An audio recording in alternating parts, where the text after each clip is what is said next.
शहीदों की शहादत से जुड़ी हुई शहीदों को लेकर दिए गए बिहार सरकार में ग्रामीण कार्य मंत्री भीम सिंह के शर्मनाक बयान को लेकर पटना में गुस्सा फूट पड़ा है। लोक जनशक्ति पार्टी के कार्यकर्ताओं ने भीम सिंह का पुतला फूंककर विरोध जताया और भीम सिंह की बर्खास्तगी की मांग की।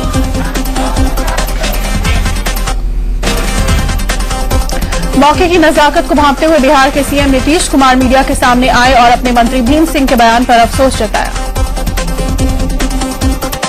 ऐसी परिस्थिति में अगर किसी भी प्रकार का हमारे सहयोगी ने जो बयान दिया वो बहुत ही गलत है और मैंने जैसा कहा मुझे बेहद इस बात का दुख है, अफसोस है। मैं अपनी तरफ से भी इसके लिए खेद प्रकट करना चाहूंगा। इस तरह की बात नहीं होनी चाहिए। नीतीश सरकार में ग्रामीण कार्य मंत्री भीम सिंह ने शहीदों को लेकर शर्मनाक बयान दिया, जिस पर नीतीश कुमार के फटकार के बाद उन्हें माफी मांगनी पड़ी। मुझे भी खराब लग रहा है, देशवासियों को भी खराब लगा होगा और उनकी भावना को चोट पहुंची होगी।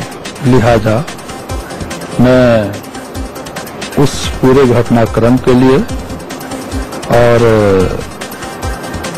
जो भी दिखाया जा रहा है उसके लिए खेद प्रकट करता हूं।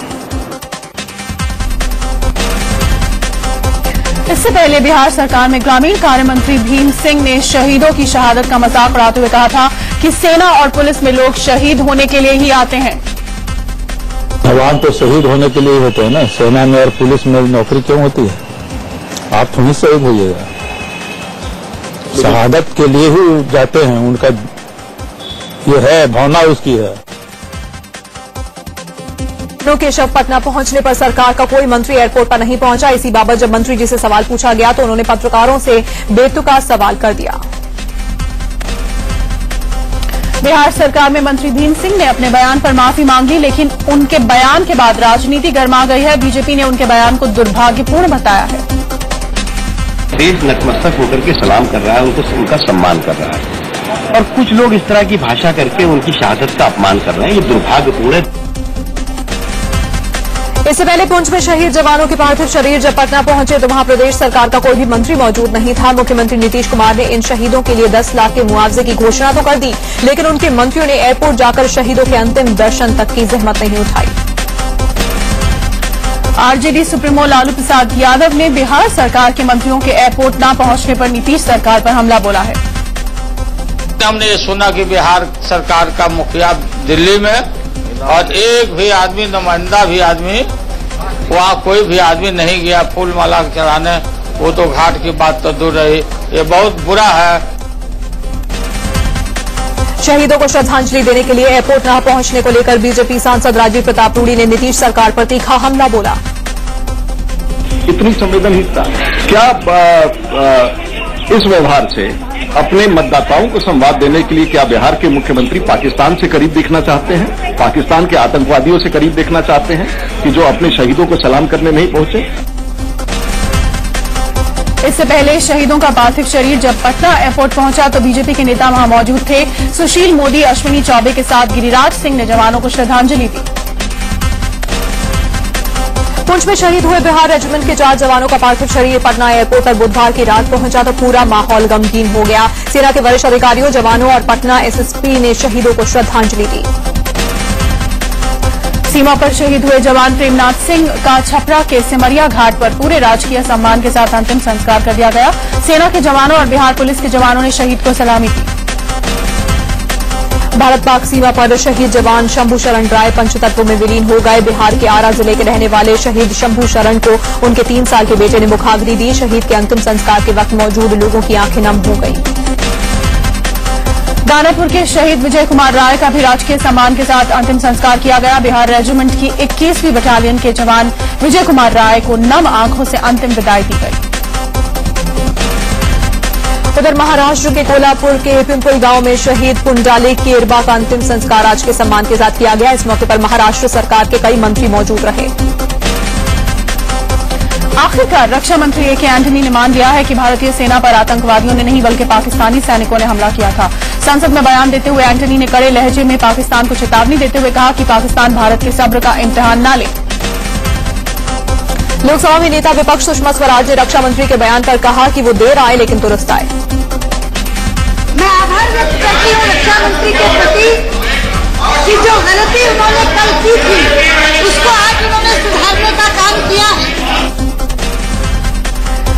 पहले संसद के दोनों सदनों में पाकिस्तान के हमले को लेकर आज भी जमकर हंगामा हुआ। रक्षा मंत्री ए.के. एंटनी के बयान को लेकर माफी की जिद पर अड़ी बीजेपी ने सदन से वॉकआउट किया। एक निजी कार्यक्रम में बरेली पहुंचे यूपी के नगर विकास मंत्री आजम खान ने केंद्र सरकार पर गंभीर सवाल उठाए। आजम खान ने कहा कि जो सोनिया गांधी एक अधिकारी के निलंबन पर चिट्ठी लिखने बैठ जाती हैं, वो रक्षा मंत्री के गलत बयानी पर खामोश क्यों हैं? फिल्म अभिनेता शाहरुख खान ने पुंछ में पाकिस्तान की कायराना हरकत की आलोचना की है। शाहरुख ने कहा, भारतीय जवानों की हत्या पूरे देश के लिए दुखदायी है।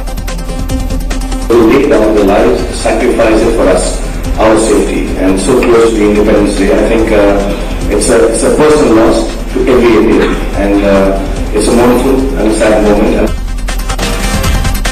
इस बीच पाकिस्तान अपनी हरकतों से बाज नहीं आ रहा है। पाक सैनिकों ने एक बार फिर से संघर्ष विराम का उल्लंघन किया है। सूत्रों के हवाले से खबर है कि जम्मू कश्मीर के पुंछ जिले के मेंढर सेक्टर में बीती रात भारतीय सैनिकों को निशाना बनाकर फायरिंग की गई। इस फायरिंग में किसी जवान के हताहत होने की खबर नहीं है।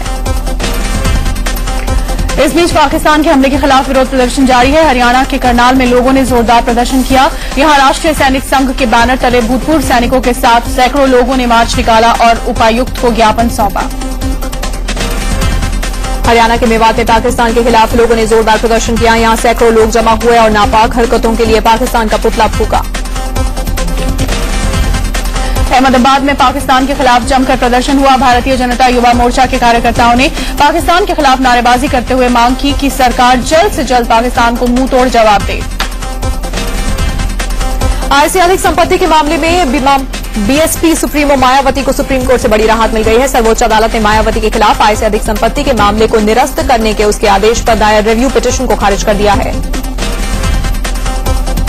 सुप्रीम कोर्ट से राहत मिलने के बाद मायावती ने कहा कि उन्हें न्यायपालिका पर भरोसा था। माया ने इस पूरे मामले को बीजेपी की साजिश बताया। आय से अधिक संपत्ति के मामले में मायावती की अपील पर सुप्रीम कोर्ट ने 6 जुलाई को लेकर केस खारिज कर दिया है, लेकिन केस खारिज होने के खिलाफ पुनर्विचार याचिका दायर की गई थी, जिस पर 1 मई को सुनवाई के बाद सुप्रीम कोर्ट ने फैसला सुरक्षित रखा था। बीएसपी सुप्रीमो मायावती को सुप्रीम कोर्ट से राहत मिलने के बाद बीएसपी नेता और मायावती के वकील सतीश चंद्र मिश्रा ने कहा कि अब सीबीआई इस मामले पर किसी भी तरह की जांच नहीं कर सकती। आईएएस दुर्गा शक्ति नागपाल के निलंबन को चुनौती देने वाली याचिका को सुप्रीम कोर्ट ने सुनवाई के लिए स्वीकार कर लिया है। इस मामले की सुनवाई 12 अगस्त को होगी। ग्रेटर नोएडा के सदर तहसीलदार ने भी निलंबित आईएएस दुर्गा शक्ति नागपाल को क्लीन चिट दी है। उन्होंने अपनी रिपोर्ट में कहा है कि मस्जिद की दीवार गिराने में दुर्गा की कोई भूमिका नहीं थी। जम्मू कश्मीर के रामबन में हुई फायरिंग के मामले में सुप्रीम कोर्ट ने केंद्र और राज्य सरकार, डीजीपी और डीएम को नोटिस भेजा है और 2 हफ्तों के अंदर जवाब देने को कहा है। सुप्रीम कोर्ट में गोलीबारी की घटना की न्यायिक जांच की मांग को लेकर याचिका दायर की गई थी। सोहराबुद्दीन फर्जी इनकाउंटर मामले में सुप्रीम कोर्ट सोमवार को अमित शाह की अर्जी पर सुनवाई करेगा। अमित शाह ने जमानत की शर्तों में बदलाव के लिए अर्जी लगाई है। सुप्रीम कोर्ट ने अमित शाह से हर 14 दिन में सीबीआई के सामने पेश होने की शर्त रखी थी। बॉम्बे हाईकोर्ट ने रिलायंस इंडस्ट्रीज के चेयरमैन मुकेश अंबानी को मिली जेड श्रेणी की सुरक्षा को चुनौती देने वाली जनहित याचिका को खारिज कर दिया है। कोर्ट ने कहा कि केंद्र को किसी व्यक्ति या संगठन पर खतरे को देखते हुए उसे सुरक्षा देने का शासकीय अधिकार है। रेलवे में मराठी लोगों की भर्ती की मांग को लेकर मुंबई में हंगामा करने के मामले में एमएनएस मुखिया राज ठाकरे को राहत मिली है। इस मामले में 17 में पेशी के बाद कोर्ट ने राज को जमानत दे दी। सियाराम घराने की बहू विहारी पोद्दार की जमानत याचिका पर सुनवाई 22 अगस्त तक के लिए टाल दी गई है। विहारी पर 2 करोड़ 35 लाख के हीरे की तस्करी का आरोप है। सिंगापुर से आते वक्त विहारी पोद्दार को मुंबई के एयरपोर्ट पर पकड़ा गया था। हाईकोर्ट ने दिल्ली में जल जमाव को लेकर एमसीडी और संबंधित एजेंसियों को फटकार लगाई है। हाईकोर्ट ने फटकार लगाते हुए कहा कि आपकी लापरवाही की सजा दिल्ली के लोगों को क्यों भुगतनी पड़ रही है। मध्य प्रदेश के जबलपुर में 5 बेटियों की हत्या के दोषी पिता की फांसी टाल दी गई है। सीनियर एडवोकेट कॉलिन गोंजाल्विस ने बुधवार शाम सुप्रीम कोर्ट के चीफ जस्टिस पी सचिवम के यहां अर्जी लगाई थी, जिसके बाद बंगले पर ही सुनवाई कर फांसी पर अंतरिम रोक लगा दी गई है। मगन लाल ने 11 जून 2010 को नशे की हालत में अपनी 5 मासूम बेटियों को कुल्हाड़ी से काट डाला था। इसके बाद मगन लाल ने खुदकुशी की कोशिश की थी, लेकिन लोगों ने उसे बचा लिया था। बाद में उसे पुलिस के हवाले कर दिया गया। गीतांजलि मर्डर केस में सीबीआई ने जांच की कमान संभाल ली है। सीबीआई की डीआईजी वनीता राठौर ने गुड़गांव पुलिस कमिश्नर के ऑफिस पहुंचकर दस्तावेज इकट्ठा किए। गीतांजलि के पति सीजेएम रवनीत गर्ग और उनके माता पिता पर गीतांजलि को मारने का आरोप है। हंगामेदार सांसदों की लिस्ट पर बीजेपी के भारी विरोध और वॉकआउट के बाद राज्यसभा सचिवालय को अपने कदम पीछे खींचने पड़े हैं। बीजेपी और राज्यसभा सचिवालय के बीच समझौते के बाद अब इस लिस्ट को वापस ले लिया जाएगा। इससे पहले राज्यसभा सचिवालय ने सदन में हंगामा करने वाले 22 सांसदों की सूची जारी की, जिस पर बीजेपी सांसद भड़क गए और उन्होंने सदन से वॉकआउट कर दिया। इस लिस्ट में ज्यादातर बीजेपी के सांसद हैं और कांग्रेस के एक भी सांसद का नाम नहीं है। राज्यसभा की कार्यवाही के दौरान तेलुगु देशम पार्टी के सांसद सीएम रमेश बेहोश होकर गिर पड़े। रमेश सभापति के आसन के सामने नारेबाजी कर रहे थे और अचानक बेहोश होकर गिर पड़े। राज्यसभा के उपसभापति पीजे कुरियन ने 10 मिनट के लिए सदन की कार्यवाही स्थगित कर दी। बीजेपी के इस्तीफे देने वाले पूर्व एमएलसी रामकिशोर सिंह ने जेडीयू का दामन थामने का ऐलान कर दिया है। 12 अगस्त को रामकिशोर कुछ और बीजेपी नेताओं के साथ जेडीयू की सदस्यता ग्रहण करेंगे। नागपुर में भय्यूजी महाराज ने आज मोहन भागवत और नितिन गडकरी से मुलाकात की। बताया जा रहा है कि इस मुलाकात के दौरान लोकसभा चुनाव की रणनीति पर चर्चा हुई। मॉरिशस की सांसद और लेबर पार्टी की जनरल सेक्रेटरी कल्याणी जुगो गुजरात के मुख्यमंत्री नरेंद्र मोदी से मुलाकात करने अहमदाबाद पहुंची। इस मौके पर कल्याणी ने मोदी के नेतृत्व में गुजरात की तरक्की की भी तारीफ की। हिमाचल प्रदेश में आईएएस ऑफिसर की खनन माफिया ने जान लेने की कोशिश की है। सोलन में एसडीएम के पद पर तैनात यूनुस खान को डंपर के जरिए 3 बार कुचलने की कोशिश की गई। उस वक्त यूनुस खान डंपर को रोकने की कोशिश कर रहे थे। इस मामले में एसडीएम ने एफआईआर दर्ज कराई है। मध्य प्रदेश के मुख्यमंत्री शिवराज सिंह चौहान की जन आशीर्वाद यात्रा आज झाबुआ पहुंची, जहां पर मुख्यमंत्री का भव्य स्वागत हुआ। रथ सभा को संबोधित करते हुए शिवराज कांग्रेस पर जमकर बरसे और जनता से एक बार फिर से सरकार बनाने के लिए आशीर्वाद मांगा। बीजेपी ने एक नया पोस्टर जारी किया है। इस पोस्टर में सिर्फ मोदी की तस्वीर है और नारा लिखा हुआ है, नई सोच नई उम्मीद। सितंबर महीने में मथुरा में बीजेपी की राज्य कार्यकारिणी की बैठक होगी, जिसमें शामिल होने के लिए गुजरात के सीएम नरेंद्र मोदी को भी न्योता दिया गया है। बैठक में 2014 की रणनीति पर चर्चा की जाएगी। उत्तर प्रदेश के मुख्यमंत्री अखिलेश यादव ने लखनऊ में सौर ऊर्जा विद्युत परियोजनाओं का शुभारंभ किया। दिल्ली में ऑल इंडिया मेडिकल एसोसिएशन के बैनर तले मेडिकल की पढ़ाई कर रहे छात्र छात्राओं ने जबरदस्त प्रदर्शन किया। ये लोग सरकार के उस फैसले का विरोध कर रहे थे जिसमें पोस्ट ग्रेजुएशन से पहले 1 साल की रूरल पोस्टिंग को जरूरी कर दिया गया था। पटना में आईटीआई छात्र संघ के सैकड़ों छात्रों पर पुलिस ने जमकर लाठीचार्ज किया। 29 और 30 जुलाई को हुई आईटीआई की परीक्षा में 3 जगह पेपर लीक होने के बाद सरकार ने पूरे प्रदेश की परीक्षा को ही रद्द कर दिया था। इलाहाबाद में हंगामा करने वाले 16 छात्रों को गिरफ्तार किया गया है और करीब 5000 छात्रों के खिलाफ सिविल लाइंस थाने में मामला दर्ज कर लिया गया है। यूपी में लोक सेवा आयोग की भर्ती परीक्षाओं में आरक्षण की मांग को लेकर छात्रों ने तोड़फोड़ की और हंगामा भी किया। असम के अगरतला में एक निर्माणाधीन इमारत गिरने से 3 मजदूरों की मौत हो गई। मलबे से निकाले गए 5 मजदूरों में 3 मजदूरों की हालत गंभीर बनी हुई है। राजस्थान के हिंडौन में 9 साल का एक बच्चा बोरवेल में गिर गया। करायदा गांव में शिवदयाल सेन नाम के बच्चे को बोरवेल में गिरे 24 घंटे से भी ज्यादा का वक्त हो चुका है, लेकिन प्रशासन की तमाम कोशिशों के बाद भी अभी तक बच्चे को निकाला नहीं जा सका। दिल्ली के शाहदरा में तेज रफ्तार जीप फ्लाईओवर की रेलिंग से टकरा गई। टक्कर इतनी जबरदस्त थी कि फ्लाईओवर का कुछ हिस्सा टूटकर नीचे गिर गया। इस हादसे में जीप में बैठे कुछ लोगों को गंभीर चोट आई है। एमपी के दमोह में 2 सगी बहनों के बीच सड़क पर अपने शराबी भाई की उन्होंने जमकर पिटाई कर दी। कई बार मना करने के बाद जब भाई ने शराब पीनी बंद नहीं की तो दोनों बहनों ने चप्पलों से भाई की पिटाई करनी शुरू कर दी। असम के जोरहाट जिले में 11 साल की बच्ची से रेप का सनसनीखेज मामला सामने आया है। 19 साल के एक युवक पर रेप का आरोप है। बताया जा रहा है कि ट्यूशन जाते वक्त रास्ते में बच्ची के साथ रेप किया गया। रायपुर की विधायक कॉलोनी में एक सीआरपीएफ के जवान ने गोली मारकर खुदकुशी कर ली। खुदकुशी करने वाला जवान आंध्र प्रदेश का रहने वाला था। बताया जा रहा है कि देर रात घर पर बात करने के लिए पारिवारिक तनाव के चलते उसने ये कदम उठाया। भोपाल के आरकेडीएफ में पढ़ने वाली छात्रा अनीता शर्मा के सुसाइड मामले में पुलिस ने 4 छात्राओं और एक प्रोफेसर को गिरफ्तार कर कोर्ट में पेश किया। अनीता ने सुसाइड नोट में 4 सीनियर छात्राओं पर रैगिंग का आरोप लगाया था। दिल्ली के मंगोलपुर इलाके में एक शख्स की हत्या का विरोध से नाराज लोगों ने सड़क जाम करके प्रदर्शन किया। देर रात किसी मामूली बात पर शुरू हुए झगड़े के बाद इस शख्स की हत्या हो गई थी। पुलिस ने 3 लोगों को गिरफ्तार किया है। दिल्ली के शाहदरा मेट्रो स्टेशन के पास 2 बदमाशों ने दवा व्यापारी को लूटपाट के दौरान गोली मार दी। व्यापारी को घायल अवस्था में जीटीबी अस्पताल में भर्ती कराया गया है। दिल्ली के द्वारका के भरत विहार इलाके में एक बेटे ने शराब के नशे में अपने पिता की हत्या कर दी। पिता से किसी बात पर हुई बहस के बाद शराब के नशे में श्रवण नाम के युवक ने पिता का गला दबा दिया। कानपुर के ग्वालटोली इलाके में एक लड़के की सर कटी लाश मिलने से सनसनी फैल गई। एक प्राइमरी स्कूल के अंदर एक लड़के की लाश पड़ी थी। मृतक की पहचान हो गई है और वो इसी इलाके का रहने वाला था। पंजाब के गुरदासपुर में एक 14 साल के लड़के ने अपने सगे भाई की गोली मारकर हत्या कर दी। खेल खेल में मामूली बात पर हुई लड़ाई में छोटे भाई ने घर में रखी बंदूक से बड़े भाई को गोली मार दी।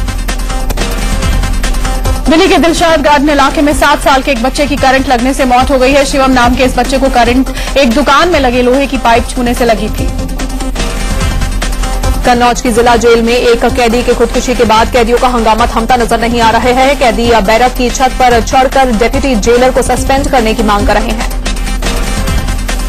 गया में दहेज लोभी लड़के को शादी से इनकार करना महंगा पड़ गया। लड़की वालों ने लड़के और उसके पिता को सड़क पर दौड़ा दौड़ा कर पीटा और उनके कपड़े तक फाड़ डाले।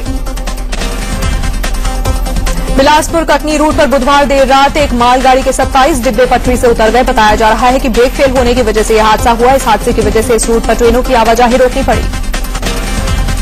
मुरादाबाद में एक बार फिर एक बड़ा बैंक घोटाला सामने आया है। यहां मुंडा पांडे थाना इलाके के 20 किसानों ने जमीनों के फर्जी दस्तावेज लगाकर यूनियन बैंक को 2 करोड़ की चपत लगा दी। पटना के पीएमसीएच में छपरा में मिड डे मील खाकर बीमार हुए बच्चों की बेहतरीन देखभाल करने वाली नर्सेस ने सरकार के खिलाफ मोर्चा खोल दिया है। सरकार ने इन्हें इनके काम के लिए प्रशंसा पत्र देने की योजना बनाई थी, लेकिन संविदा पर काम कर रही इन नर्सेस ने प्रशंसा पत्र की जगह स्थायी नौकरी की मांग की है। दिल्ली के जनकपुरी इलाके में उस समय हड़कंप मच गया जब एक लड़की ने यहां के एक मॉल की 12वीं मंजिल से छलांग लगा दी। इलाज के दौरान लड़की की मौत हो गई। पंजाब के कपूरथला में एक प्रॉपर्टी डीलर ने अपनी पत्नी, बेटे और बेटी की गोली मारकर हत्या कर दी। 30 जुलाई 2013 को जम्मू कश्मीर के पुंछ सेक्टर में शहीद हुए हवलदार सोदान सिंह के परिवार वाले अनशन पर बैठ गए हैं। बिहार के मनेर में सोन नदी का जलस्तर बढ़ने से गांवों का बाढ़ आने का खतरा बढ़ गया है। बिहार के भोजपुर में गंगा का उफान कहर बरपा रहा है। गंगा नदी के बढ़ते जलस्तर की वजह से यहां कई इलाके बाढ़ की चपेट में हैं। छत्तीसगढ़ के धमतरी इलाके में लगातार हो रही बारिश के बाद बाढ़ के खतरे को देखते हुए प्रशासन ने अलर्ट जारी कर दिया है। छत्तीसगढ़ के नारायणपुर में रहस्यमय बुखार से 10 दिन के अंदर 17 लोगों की मौत हो गई। गांव वालों ने इसकी शिकायत स्वास्थ्य विभाग के आला अधिकारियों से की है। बारिश के बाद डेंगू से बचाव के लिए मुंबई का स्वास्थ्य विभाग सतर्क हो गया है। सभी अस्पतालों को निर्देश दे दिए गए हैं कि रोजाना डेंगू के मरीजों की रिपोर्ट सिविल सर्जन कार्यालय में भेजें। इंदौर की एक दुकान में ग्राहक बनकर आए शख्स ने दुकान की गोलक में रखे रुपयों को पर हाथ साफ कर दिया। उसकी हरकत दुकान में लगे सीसीटीवी में कैद हो गई। पूर्वांचल में तेजी से फैल रहे दिमागी बुखार पर काबू पाने के लिए एसएसबी के जवानों ने अनोखी पहल शुरू की। गोरखपुर में जवानों ने बड़े पैमाने पर सफाई अभियान चलाया और दवाइयां भी बांटी। बिहार ने मोबाइल से मनी ऑर्डर रिसीव करने में पूरे देश में पहला और भेजने में दूसरा स्थान हासिल किया है।